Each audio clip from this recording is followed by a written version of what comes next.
আসসালামু আলাইকুম রহমতুল্লাহ। কেমন আছেন সবাই?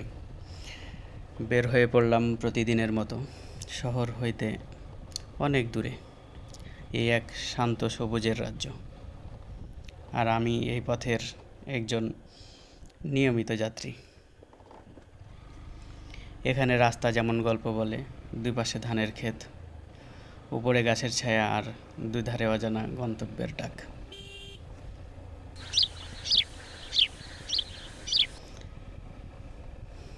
দেখেন, ঢুকে পড়লাম আমি বাঁশঝাড়ের রাজ্যে, যেখানে হাওয়াই আলাদা সুরে গান গায়।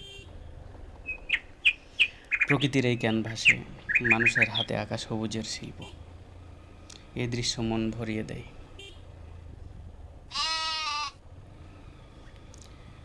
এ বাতাসে আছে গ্রামের গন্ধ, এ দৃশ্যে আছে শান্তির রং। আর দেখতে পারবেন কিছু আধা পাকা বাড়ি।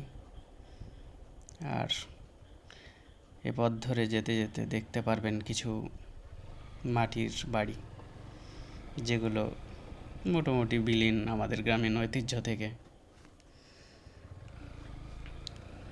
কিন্তু এই রাস্তায় কিছু দূর পর পরই দেখা যায়। শান্তি খুঁজতে দূরে যেতে হয় না, শুধু দরকার এমন একটি পথ যেখানে মন হারিয়ে যেতে পারে। আপনারা চাইলে ঘুরতে আসতে পারেন গ্রামীণ রাস্তাতে।